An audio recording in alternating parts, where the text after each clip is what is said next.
Врнежите кои во изминатите денови го зафатија регионот на Кочанската котлина и сливното подрачје на хидросистемот Брегалница, значително го подобрија присуството на влага во почвата, но не и зголемувањето на дотокот на вода од речните корита. Дождот ги израдува првенствено земјоделците кои имаат реализирано есенската сеидба, бидејќи овие култури директно ќе го почувствуваат ефектот неопходен за успешна вегетација. Спореден, но не помалку значаен ефект врнежите предизвика и во однос на опожарувањето на страништата, бидејќи е запрено масовното палење на остатоците од земјоделските култури по нивите.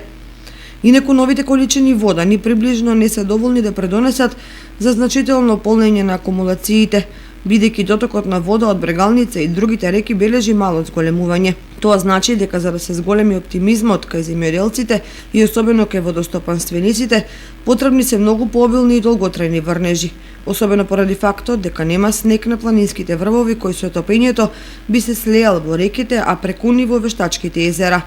Бидејќи за да се нормализира состојбата на акумулацијата калиманци и се потребни барем уште 60 на милиони кубици вода до стартот на наводнителната сезона. А тоа со сегашниот доток од 3 до 4 кубни метри во секунда е неостварливо, ако се знае дека допуштањето на водата во магистралните канали простануваат неполни 2 месеци.